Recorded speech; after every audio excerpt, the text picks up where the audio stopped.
नमस्कार, आप देख रहे हैं अपना बिहार और मैं हूं आपके साथ विभा उपाध्याय। आज का दिन बेहद खास है। दिल्ली में करीब 1 घंटे के बाद सबसे बड़ी मुलाकात होने जा रही है, क्योंकि अगर मुलाकात में बात बन जाती है तो पूरे देश में जातिगत आधार पर जनगणना की उम्मीद बढ़ जाएगी और 70 साल बाद देश जानेगा कि किस जाति की कितनी आबादी है।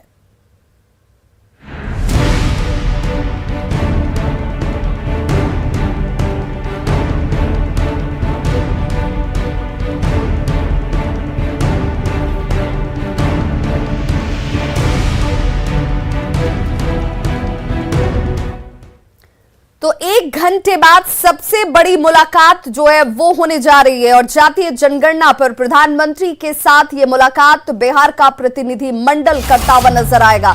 सीएम नीतीश के नेतृत्व में 10 दलों का प्रतिनिधि मंडल प्रधानमंत्री नरेंद्र मोदी के साथ मुलाकात करेगा और बिहार में सर्वसम्मति से इसे लेकर अपनी राय रखी गई है, इसे पास किया गया है। जातीय जनगणना का प्रस्ताव जब सर्वसम्मति से बिहार में पास हुआ है तो ये उम्मीद और ज्यादा प्रबल होती हुई, मजबूत होती हुई कि आज जब 11 बजे का वक्त प्रधानमंत्री नरेंद्र मोदी के साथ मुलाकात ये प्रतिनिधि मंडल करेगा तो वहां पर जातीय जनगणना को लेकर स्थिति ज्यादा मजबूत होगी। सभी दलों के नेता प्रधानमंत्री से जातीय जनगणना पर मांग रखते हुए नजर आएंगे। 1931 के बाद से जातीय जनगणना का डेटा सामने नहीं आ पाया है और ऐसे में अब इसकी मांग और ज्यादा पुरजोर होती हुई, ज्यादा प्रबल होती हुई और उस दिशा में आज की ये मुलाकात बेहद खास और महत्वपूर्ण हो जाती है। तो नीतीश कुमार के साथ 10 दलों के नेता जो पीएम से मुलाकात करने वाले हैं उनका नाम भी अब आपको बताते चले। नेता प्रतिपक्ष तेजस्वी यादव की मौजूदगी होगी जब आज 11 बजे प्रतिनिधिमंडल मुलाकात करता हुआ आपको दिखेगा। साथ ही साथ जेडीयू की तरफ से शिक्षा मंत्री विजय चौधरी, बीजेपी से मंत्री जनक राम, हिंदुस्तानी आवाम मोर्चा से पूर्व सीएम जीतन राम मांझी, वीआईपी से मुकेश सहनी, कांग्रेस से विधायक दल के नेता अजीत शर्मा मौजूद होंगे। वहीं भाकपा माले से महबूब आलम की मौजूदगी होगी। एआईएमआईएम की तरफ से अख्तरुल ईमान इसमें शामिल होंगे। सीपीआई विधायक दल के नेता सूर्यकांत पासवान और सीपीएम की तरफ से अजय कुमार इस प्रतिनिधि मंडल में शामिल हैं।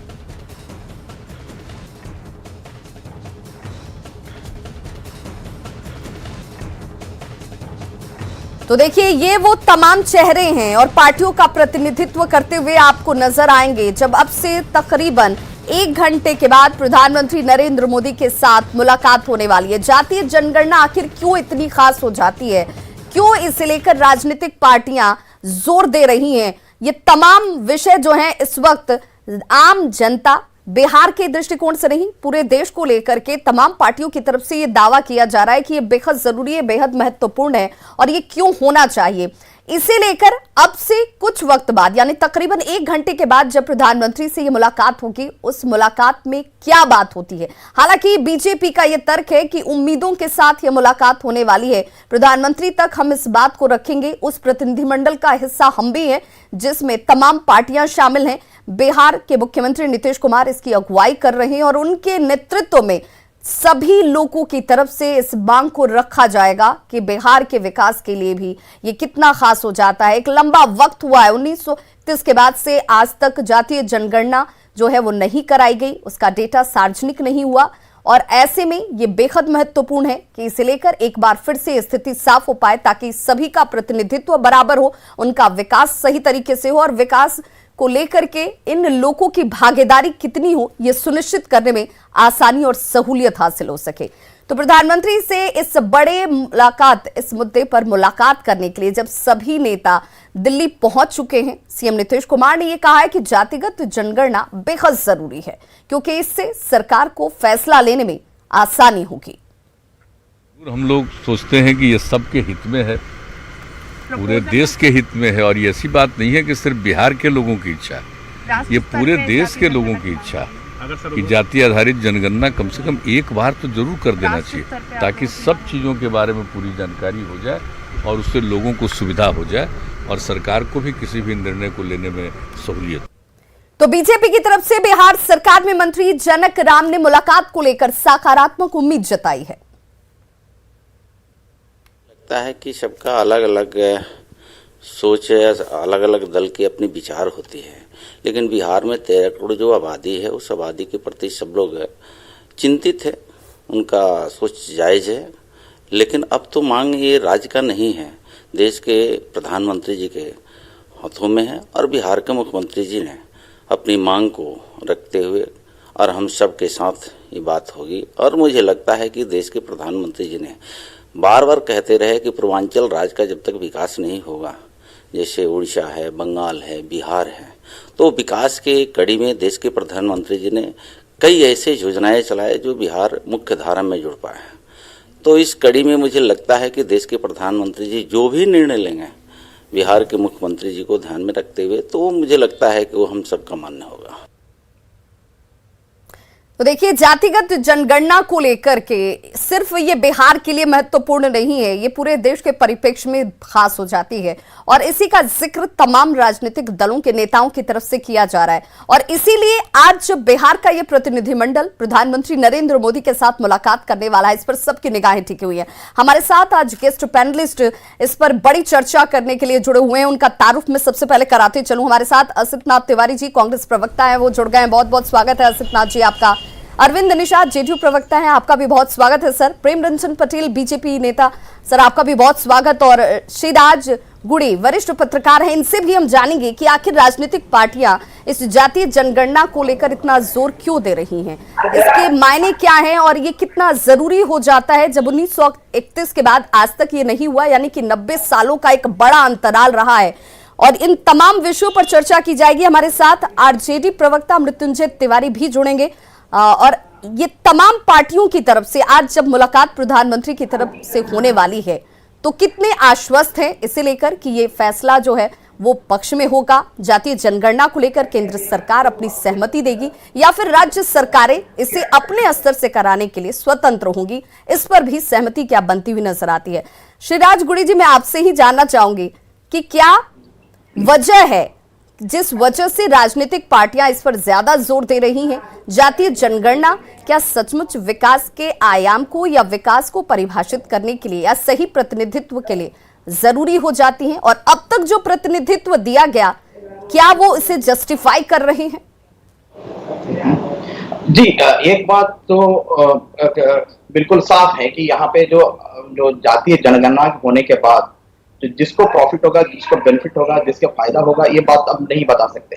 ये तो एक पॉलिटिकल टूल भी है और एक सोशल टूल भी है। अगर हम सोशल के तरफ से देखें, अगर सामाजिक बदलाव के तरफ से हम देखा जाए, तो ये ऐसा एक जनगणना की जरूरत भारत को अब लग रहा है कि अगर 25 साल हम इस देश में लिबरलाइजेशन, ग्लोबलाइजेशन की तरफ से बढ़ गए, उसके बाद में जो समाज में जो बदलाव हुआ है आर्थिक तरीके से, तो एक जाति तरीके से हम एक क्लास तरीके में, एक वर्ग के तरीके में हम इस भारत के समाज जो है वो मूव कर रहा है।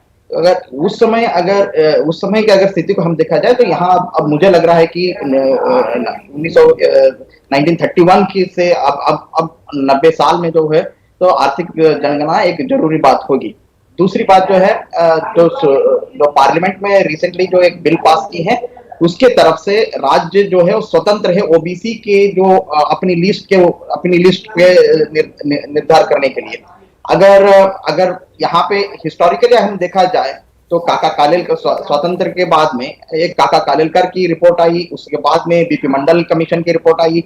मंडल कमीशन के साथ जो चला, स्पेशली बिहार में, गुजरात में, उत्तर प्रदेश में, मध्य प्रदेश में, दिल्ली में, वो सब जानते हैं। तो उसके बाद में जो है यूपीए की 1 ने एक तरफ से इसको मूव करने की कोशिश की है। यूपीए 1 के तरफ से वो मोइली कमीशन की एक रिपोर्ट थी, एक एडमिनिस्ट्रेटिव रिफॉर्म्स के तरफ से उन्होंने जो आईआईटी और आईआईएम्स और एम्स में जो है ओबीसी आरक्षण के मुद्दे को लेकर के उन्होंने एक स्टेप आगे बढ़ा। लेकिन उस समय में भी काफी विरोध जो है यूपीए 1 को उस समय देखना पड़ा। लेकिन एक जरूरी चीज है कि उस समय की जो प्रतिपक्ष था भाजपा, वो ओबीसी के तरफ में ही वो खड़े होने मजबूर हुआ ना, ताकि वो जनरल मेरिट के स्टूडेंट्स के साथ कभी कोई भी भाजपा के नेता वो ओबीसी के छोड़ कर नहीं गया। वो तो बहुत इंपॉर्टेंट बात होती है। उत्तर प्रदेश और बिहार को अगर लेकर जाए तो यहाँ के जो अभी पॉपुलेशन को लगता है कि ओबीसी में एक मेजर जो बेनिफिशियरीज है वो यादव कम्युनिटी है। बाकी जो छोटे छोटे कम्युनिटी इनको बेनिफिट नहीं मिला है। अगर आप इसका एक अलग से जनगणना कराते हैं सरकारें तो उसमें पॉसिबिलिटीज होते हैं कि अलग अलग जो जातियां हैं उसको भी एक पॉपुलेशन की तरफ से ही अपनी रिजर्वेशन के लिए मांग हो सकते हैं। जैसे कि कर्नाटक में है, कर्नाटक में इसको कैटेगरी 1 कैटेगरी 2 पहले कहा जाता था। अब कैटेगरी A 3B और 2A 2B 2C ऐसा करके अलग अलग कम्युनिटी को अलग अलग कैटेगरी के वर्ग में इसको यानी इसे ऐसे समझे श्रीराज गुड़ी जी कि ज्यादातर जो राजनीतिक पार्टियां हैं उनका जो क्षेत्रीय प्रतिनिधित्व रहा है या फिर उनकी जो राजनीति रही है वो ओबीसी आधारित ही रही है, और इसी वजह से ये तमाम पार्टियां जो हैं वो चाहती हैं कि जातीय आधारित जनगणना जो है वो बेहद जरूरी है, होना चाहिए। डेफिनेटली अगर देख लीजिए आज के नेतृत्व में, अगर भारत के आज के नेतृत्व में वो चाहे वो राज्य स्तर पर हो चाहे वो केंद्र स्तर पर हो, ओबीसी के मेजॉरिटी में रहा है। ओबीसी के जो छोटे बड़े जो भी जातियां हैं उनके जो नेता हैं अभी जो है अभी सत्ता में है। तो अगर हम देखा जाए डेफिनेटली वो ये जो ओबीसी के जो जनगणना इसमें पॉलिटिकली बेनिफिट डेफिनेटली इसमें होगा। बिल्कुल। प्रेम रंजन पटेल जी से मैं जानना चाहूंगी। प्रेम रंजन पटेल जी, चूंकि इस वक्त जो प्रतिनिधि मंडल है उस प्रतिनिधि मंडल में आपका प्रतिनिधित्व भी है, बीजेपी की तरफ से भी नेता हैं, और इस पर सुशील कुमार मोदी ने भी साफ कर दिया है कि बीजेपी इसके विरोध में कभी रही नहीं, बीजेपी इसका विरोध नहीं करती है, जातीय आधारित जनगणना होनी चाहिए। हालांकि इसकी व्यवहारिकता के ऊपर उन्होंने जरूर सवाल उठाया कि आखिर ये इतना आसान तो है नहीं, ये होगा कैसे, इसे कैसे तय किया जाएगा, ये जटिलता इसके साथ मौजूद है। लेकिन मेरा सवाल ये है कि फिर अगर ये इतना आसान है, इसे होना चाहिए, इसका विरोध नहीं है, फिर केंद्रीय गृह राज्य मंत्री नित्यानंद राय के उस बयान को मैं अगर याद करूं जो 20 जुलाई 2021 को उन्होंने लोकसभा के अंदर दिया था, उन्होंने कहा कि इसका औचित्य नहीं बनता, ये जरूरी नहीं और ये नहीं होने वाला है।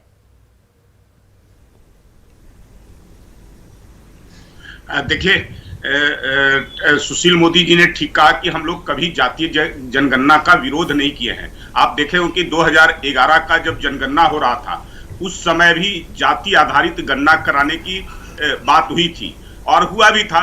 उसमें भारतीय जनता पार्टी ने कभी इसका विरोध नहीं किया और उस समय जाति आधारित गणना भी हुई, लेकिन बाद में उसका प्रकाशित नहीं हुआ था। उस समय की तत्कालीन सरकार ने कहा कि उसमें त्रुटियां हैं, वो संभव नहीं है कि हम उसको प्रकाशित कर सकते हैं, बहुत सारी गलतियां उसमें हुई है, उन गलतियों के आगे जो है से फिर देखा जाएगा जो है। उसके बाद उसको प्रकाशित नहीं किया गया। किस कारण से क्यों प्रकाशित नहीं किया गया, ये जो है से उस समय के तत्कालीन सरकार में जो लोग थे वो लोग बता सकते हैं। जहां तक बात है, आप देखेंगे कि वेलफेयर की जो स्कीमें चलती है वो कोई जाति आधारित नहीं चलती है। वेलफेयर की स्कीम चलती है इकोनॉमिकल आधार पर चलती है, और पिछले बार इकोनॉमिक सर्वे भी हुआ था, उस आधार पर बहुत सारी योजनाओं का लाभ दिया जा रहा है लोगों को। आप देख रहे हैं कि अगर जनधन खाता खुलवाने का काम इस सरकार ने बड़ी मात्रा में किया है तो आधार वही बना है, वो इकोनॉमिकल आधार पर कौन लोग छूटे हुए हैं, कौन लोगों का जो है खाते में खाता बैंकों के अंदर में खाता नहीं है आजादी के इतने वर्षों में, उन लोगों को खाता सरकार ने खुलवाने का काम किया।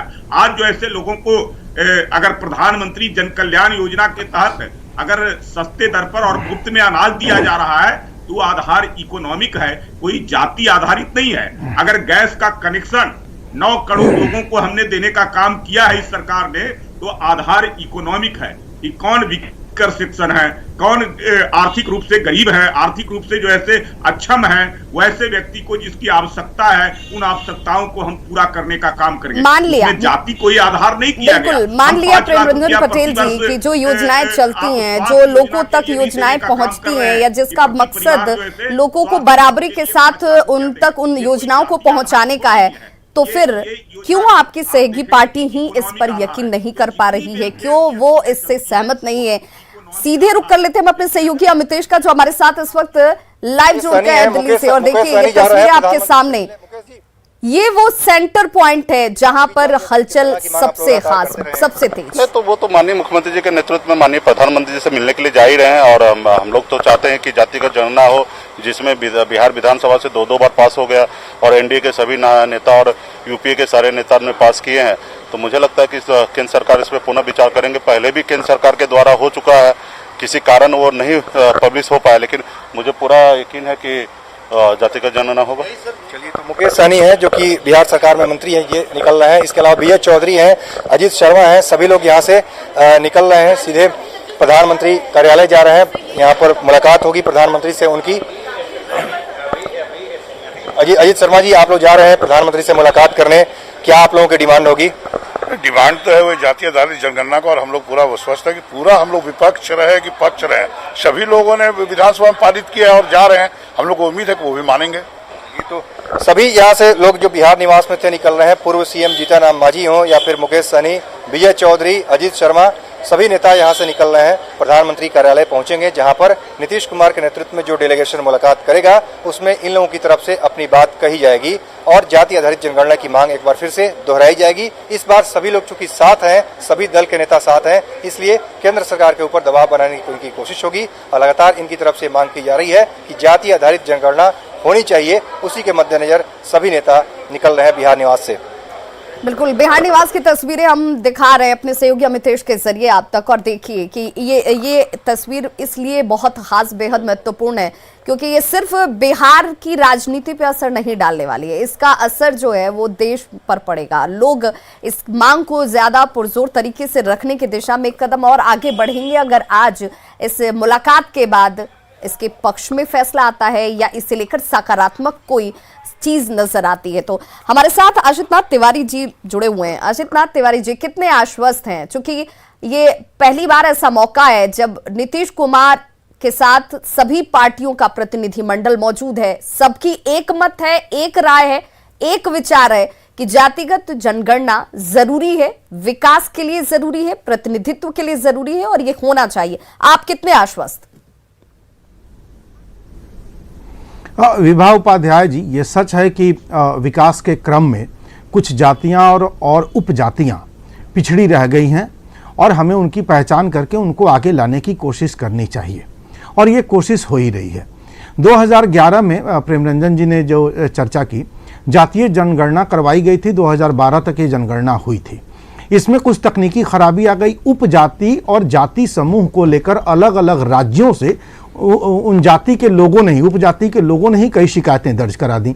वो ये मानने को तैयार नहीं थे कि वो फला जाति की उपजाति हैं वगैरह वगैरह। तकनीकी सुधार के लिए कहा गया। 2016 में इसकी रिपोर्ट पूरी तरह से तैयार हो गई। 2016 में प्रेमरंजन जी की ही पार्टी की सरकार थी केंद्र में, रिपोर्ट नहीं जारी की गई। क्यों नहीं जारी की गई, ये केंद्र सरकार बताए। भारतीय जनता पार्टी एक विचित्र पार्टी है। 2019 में, फरवरी 2019 में बिहार में और फरवरी 2020 में भी, 27 फरवरी 2020, 19 फरवरी 2019 को विधान परिषद और विधानसभा में भारतीय जनता पार्टी ने जदयू के इस प्रस्ताव का समर्थन किया कि जातीय जनगणना होनी चाहिए। लेकिन 2021 में यही बीजेपी, उनको मैंने देखा, पासवान जी जो विधान पार्षद हैं, संजय पासवान जी, और उनके साथ कुछ लोग बाहर तख्ती लेके खड़े हो गए कि नहीं, वो जातीय जनगणना के विरोध में है। दिल्ली में आपने लोकसभा में देखा, केंद्रीय गृह राज्य मंत्री नित्यानंद राय जी ने साफ कह दिया, वो भी बीजेपी के हैं, साफ कह दिया कि जातीय जनगणना नहीं होगी, इसकी कोई आवश्यकता नहीं है, इससे देश का माहौल बिगड़ेगा। तो विधानसभा में समर्थन करते हैं, लोकसभा में विरोध करते हैं, विधान परिषद के भीतर समर्थन करते हैं, लेकिन बाहर विरोध की तख्ती लेके खड़े हो जाते हैं। 2011 की जनगणना के लिए ये कह रहे हैं कि वो सरकार दोषी है। साहब, रिपोर्ट 2016 में आई, यादाश्त ठीक रखिए। 2016 में मोदी जी प्रधानमंत्री थे, क्यों नहीं रिपोर्ट जारी की? तो यादाश्त दुरुस्त रखिए। जो जातियां हमारी छूट गई हैं, विकास के क्रम में पिछड़ गई हैं, उसको आगे लाने के लिए उनकी पहचान जरूरी है। हालांकि मैं फिर कहूंगा कि घोर सामाजिक दबाव में राजनीतिक फैसले नहीं होने चाहिए। कल रक्षाबंधन का त्यौहार था, हमारी तमाम बहनों ने हमें राखियां बांधी। विभा जी, आपने भी किसी को राखी बांधी होंगी। एक भाई के तौर पर आज तमाम बहनों से अनुरोध कर रहा हूं, हम भाइयों को आशीर्वाद दो, हम भाइयों को आप स्नेह दो और जातिवाद से इस समाज की मुक्ति के लिए अब आप आगे आइए। हम भाइयों की कोशिश नाकाफी साबित हुई, हम जातिवाद से इस समाज को मुक्त नहीं करा पाए। तो अब बहनों से मेरा आग्रह है, राखी के एवज में मैं आपसे यही मांग रहा हूं, आगे आइए और इस जातिवाद के खिलाफ आप मुखर होइए। देखिए, सवाल तो ये भी है, सवाल तो ये भी है कि असितनाथ जी की कहा जाता है कि जातीय जनगणना ने ही जातीय राजनीति की शुरुआत कर दी। वो जातीय जनगणना भले ना हो रही हो, लेकिन जातियां तो छूटी नहीं। राजनीतिक पार्टियों ने उन जातियों को तो छोड़ा नहीं, उस हिसाब से पार्टियों में प्रतिनिधित्व तो छूटा नहीं। तो फिर ये सवाल आखिर आपके बीच से ही क्यों उठता रहा है? बिहार के पूर्व मुख्यमंत्री हैं जीतन राम मांझी, जो इस डेलीगेशन का हिस्सा भी हैं। अब से कुछ वक्त बाद जब मुलाकात होगी तो में मौजूद भी होंगे। क्या कुछ उन्होंने कहा इस मुलाकात से पहले, जरा वो सुनते हैं। बहुत चिर प्रतीक्षित मांग है बिहार का। बिहार असेंबली में दो बार यूनानिमस प्रस्ताव लेकर के भेजा है सेंटर के पास कि आप जातिगत जनगणना कराइए। 1931 के बाद कोई जातिगत जनगणना नहीं हुई है। तो ये जाहिर सी बात है कि वहाँ के सत्ता पक्ष और विपक्ष सभी लोग तैयार हैं इस मुद्दा के लिए। और प्रधानमंत्री से हम लोग आशा कर रहे थे कि कुछ निर्देशन देंगे, लेकिन नहीं देने के उपरांत हम लोगों ने तय किया कि प्रधानमंत्री जी से हम लोग मिलकर अपनी बात को कहें और प्रधानमंत्री जी फिर जैसा समझें निर्देश देंगे। आज प्रधानमंत्री से मिलने वालों क्या उनका रुख होता है हम जानते हैं, वो देखने के बाद ही हम लोग करेंगे। और निश्चित तौर पर माननीय मुख्यमंत्री भी हैं, साथ में हैं, जो देख ही रहे हैं, विपक्ष और पक्ष सब साथ हैं। तो निश्चित तौर पर बिहार का विकास होगा उससे, और जनता में भी जो द्वेष है वो खत्म होगा। बिहार ही नहीं, पूरे देश में प्रधानमंत्री साहब के माध्यम से मांग करते हैं कि जाति आधारित जनगणना होना चाहिए, वो जनता के हित में है। तो कांग्रेस नेता अजीत शर्मा को आप सुन रहे थे, बिहार के पूर्व मुख्यमंत्री जीतन राम मांझी को आप सुन रहे थे, और एक सुर में सभी का ये कहना है कि पूरी सहमति है, साथ है, प्रतिनिधित्व है। तो उम्मीद भी प्रबल हो जाती है कि इससे लेकर स्थिति साफ होगी और ये बिहार के हित में होगा, देश के हित में होगा। अरविंद निषाद जी हमारे साथ जुड़े हुए, जेडीयू प्रवक्ता है। अरविंद निषाद जी, आश्वस्त आप भी होंगे, आपका ही नेतृत्व है, उस नेतृत्व पर सब साथ वहां पर पहुंचे हुए हैं। अब से कुछ वक्त के बाद मुलाकात भी होनी शुरू हो जाएगी, लेकिन मान लीजिए कि इस मुलाकात में जिस उम्मीद के साथ आप वहां पर मौजूद हैं वो बात नहीं बन पाती है जिसकी चाहत आप रखते हैं, तो क्या राज्य सरकार स्वतः अपने खर्चे पर जातीय जनगणना, जिसे वो जरूरी मानती है, जिसका औचित्य बनता है, वो कराने के लिए तैयार है? देखिए विभा जी, हम सकारात्मक उम्मीद के साथ आज प्रधानमंत्री जी से मिलने के लिए जा रहे हैं। हमारे नेता और प्रदेश के मुख्यमंत्री पूरे बिहार के सर्वदलीय समिति के प्रतिनिधि मंडल के साथ माननीय प्रधानमंत्री जी से मिलेंगे, इस आशा और उम्मीद के साथ कि हमने जो अभियान चलाया है जातिगत जनगणना कराने का, उस पर प्रधानमंत्री जी सकारात्मक रुख अपनाते हुए पूरे देश में जातीय जनगणना कराने की घोषणा करेंगे। और बिहार के लिए यह सुखद विषय होगा कि बिहार जिसका नेतृत्व करता है, बिहार उसमें सफलीभूत होता है। इसलिए हम आज प्रधानमंत्री जी से उम्मीद करेंगे कि बिहार की मांग पर गौर फरमाते हुए जातीय जनगणना कराए जाने की वे घोषणा करेंगे। बिल्कुल, जातीय जनगणना पर लगातार हमारी बड़ी कवरेज जो है वो जारी है। एक एक जानकारी, मुलाकात के मायने और क्या निकलकर सामने आ रहा है, हम अपने दर्शकों तक लगातार पहुंचाते रहेंगे। फिलहाल एक छोटा संतराल, फौरन होंगे वापस हमारे साथ पैनलिस्ट जिनसे ये चर्चा बेहद खास लगातार होती हुई।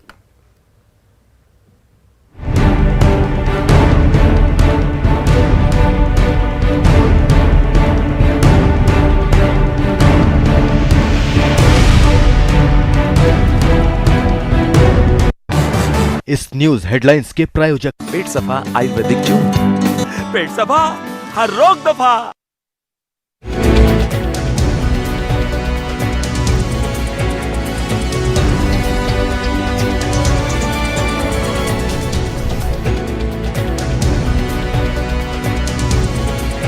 डालना है इन व्हाट बेस, तो आपके पास जब आंकड़े सामने होंगे तब तो आप तय कीजिएगा कि भाई कौन सी जात को जो है ओबीसी में डालना है, ईबीसी में डालना है, या गरीब है, आर्थिक शैक्षणिक तौर पे भी होता है काउंटिंग। तो इसमें कोई अलग से खर्चे की भी बात नहीं है। जब धर्म की काउंटिंग हो रही है तो उसमें एक नया ही तो कॉलम जोड़ना है। तो खर्चा भी अलग नहीं है। तो इन सारे बिंदुओं को हम लोग प्रधानमंत्री के पास रखेंगे। मतलब क्या रुक क्यों रहे हैं वो लोग, क्या लगता है? अब रुका गया है, पार्लियामेंट में 2 बारी सवाल पूछा गया है इसी मानसून सत्र में, तो साफ तौर पे केंद्र सरकार ने मना किया है। लेकिन ये आज नहीं तो कल करना ही पड़ेगा। और आपके पास जब तक डेटा नहीं है तब तक आप जो है मतलब बिना बीमारी का पता किए हुए आप ऑपरेशन कर रहे हैं। नहीं तो जैसे सुशील मोदी का एक ट्वीट आया है इस बैठक से ठीक पहले, और उसमें वो सीरीज ऑफ ट्वीट में वो बता रहे हैं कि बीजेपी समर्थन करती रही है इसका, कभी विरोध नहीं किया है। तो ये बैठक से पहले सेंसस होता है, बीजेपी कर रही है। जानवरों की, कुत्ता बिल्ली की जनसंख्या को गिना जाता है, पेड़ पौधों को गिना जाता है, तो इंसानों की भी होनी चाहिए। धर्म की होती है, SC ST का होता है, तो उसमें एक नया कॉलम तो है, तो कराना चाहिए। यूपीए की सरकार ने तो शैक्षणिक तौर पे, आर्थिक तौर पे, जातीय तौर पे किया था। तो जब मनमोहन सिंह जी की UPA 2 में, तो उसमें तो लालू जी ने बढ़ चढ़ के सदन में भी भाषण दिया था। उसको पता नहीं किस रीजन से जो है डिस्क्लोज नहीं किया गया। अब उम्मीद है, अब देखिए अब सरकार को तो कई फैसले लौटाने भी पड़े। नीट का जो मामला था, जब लोग सड़कों पे दिखे, प्रोटेस्ट कर रहे हैं, लौटा रहे, किसान वाला नहीं लौटा रहे। अब होता है, लेकिन संघर्ष जारी, कुछ चीजें जल्दी हो जाती है, कुछ चीजें बिहार में सर तेजस्वी जी अब लेट हो रहा प्रधानमंत्री जी का समय।